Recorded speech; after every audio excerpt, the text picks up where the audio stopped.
저희가 오셨어요. 여기다.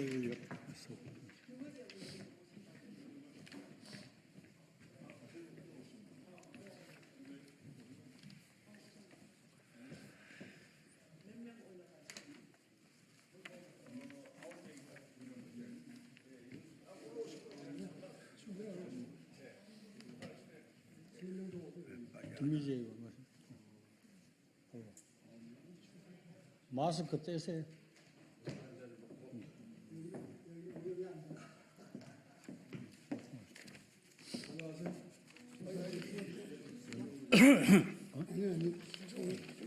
일로 오시죠. 저쪽으로 마이크 있네. 규정이 아니 바꿔야지.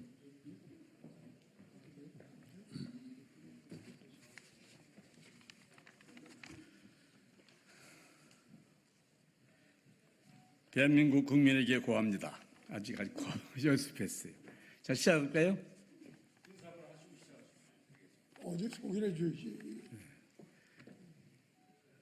국회 출입기자 여러분, 감사합니다. 저희는 전직 여야 국회의원과 우리나라 각계 인사들로 구성된 자유헌정포럼 회원들입니다. 지금 나라가 백척간두에 서 있습니다. 우리의 뜻을 우리 자유민주체제와 시장경제를 신봉하는 우리 대한민국 국민들에게 알리기 위해서 오늘 기자회견을 갖도록 하겠습니다. 많이 경청해 주시고 뜻을 같이 한 분들에게 잘 알려주시기를 기대하겠습니다. 네, 그럼 지금부터 기자회견문을 알리겠습니다. 대한민국 국민에게 고합니다. 자유민주주의와 시장경제를 신봉하는 대한민국 국민 여러분, 우리의 조국 대한민국은 지금 자유민주체제가 무너지는 백척간두 위기를 맞고 있습니다. 군사적, 경제적, 외교적 차원에서 세계 6대 강국에 발돋움하고 있는 이 중차대한 시점에서 이미 지구상에서 소멸되어가는 사회주의 망령이 암세포처럼 온 나라에 퍼져 정치, 사법, 행정의 국가 기능이 마비되어가고 있습니다. 자유 대한민국을 사랑하는 국민 여러분, 가짜 진보의 탈을 쓰고 이 나라를 공산화 사회주의 체제로 몰아가고 있는 진북 좌처에 분연히 맞서 대한민국을 수호하는 대열에 앞장서 주실 것을 간곡히 호소합니다.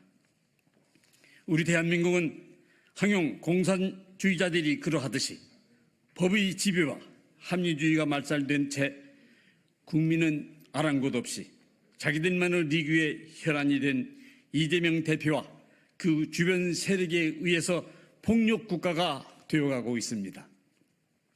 내란 상태로 치닫는 국가적 위기의 1차적인 책임은 이재명 대표의 사법 처리 리스크를 모면하기 위해 국회에서 불법적 술책을 일삼는 더불어민주당에 있음을 경고합니다. 이재명 대표는 현재 4개의 법정에서 11가지 죄목으로 재판을 받고 있는 형사 피고인입니다.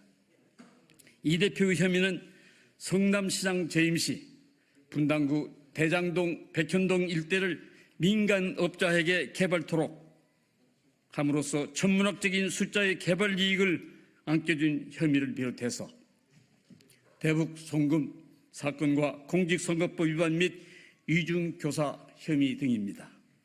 이는 엄청난 중형이 예상되는 사건임에도 이재명 대표와 주변 세력은 수사검사를 탄핵하고 재판을 기피하는 등의 수법으로 사법 질서를 무너뜨리는 폐악을 저질러 오고 있는 것입니다. 이제 대한민국이 사회주의 국가로 가느냐 아니면 자유 가치를 내세우는 민주 대한민국의 체제를 지키느냐는 오직 사법부의 판단에 달려있다 할 것입니다.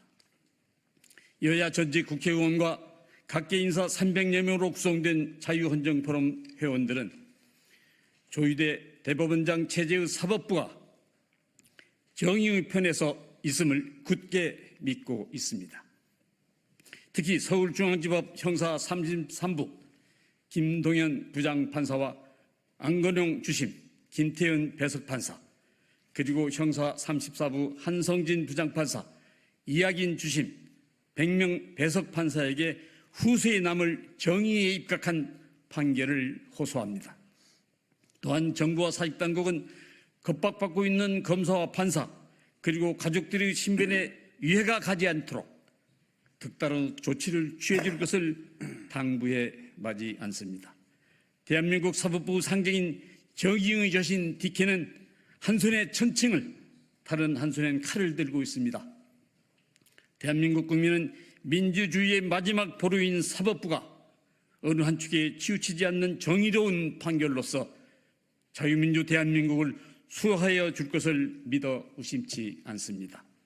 감사합니다. 2024년 9월 24일 자유헌정포럼 회원 일동 이상 마치겠습니다. 또 여기에 대해서 우리 공동대표로 있는 김용균 전 의원께서 한 말씀 드리겠습니다.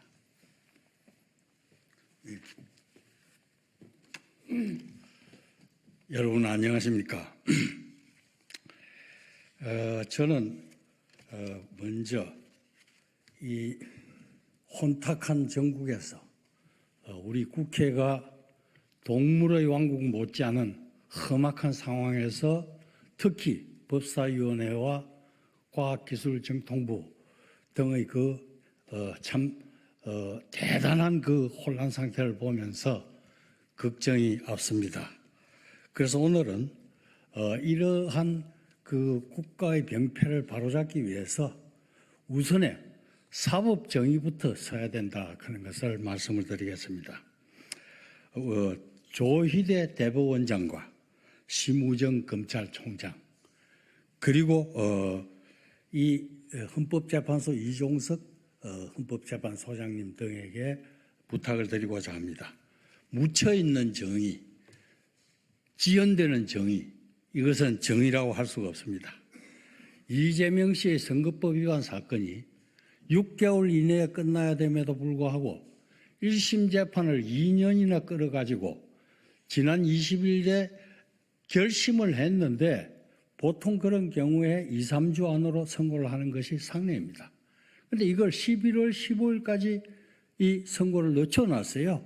그래서 이거는 있을 수 없는 일이지만은 과연 이것이 담당 김동현 부장판사의 그 전국에 대한 예민한 촉각과 눈치 보기로 인해서 한 55일간 적당히 넘어가려고 하는 것은 아닌가 하는 그런 우려스러운 생각을 가지고 있습니다. 또한 김동현 판사는 1심 증인을 49명이나 채택해가지고 신문을 해줬어요. 그런데 사법부가 이런 반면에서 박근혜 대통령의 재판은 한 주일에 서너 번씩 해가면서 살인적인 진행을 했는데 어떻게 이재명 씨의 재판이 이렇게 지연되어 왔는지에 대해서 국민들은 매우 의아하게 생각하고 있다는 것을 말씀을 드립니다. 또한 이러한 소위 방탄국회 또 검찰로부터의 방탄, 법원의 재판으로부터의 방탄을 위해서 국회에서는 야당이 지배하는 국회에서는 검사 4명에 대한 탄핵과 또 판사에 대한 탄핵까지도 운운하면서 사법 질서를 저지 파괴하려고 노력을 하고 있습니다.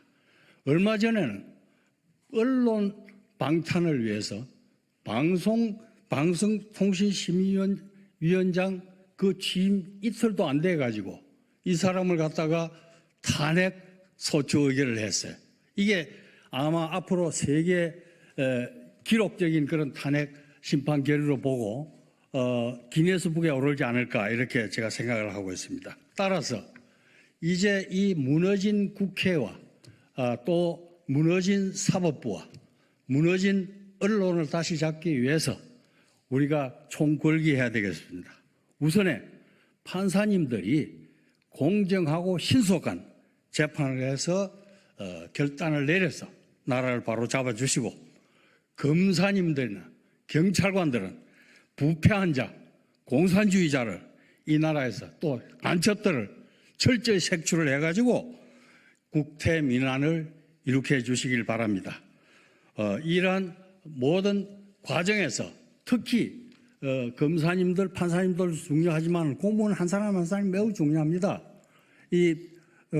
어떤 그 경찰에서도 정보 사찰 기능을 더욱 강화해가지고 간첩과 공산주의자 생출 그리고 부정부패자 처단에 최선을 다해 주시길 바랍니다.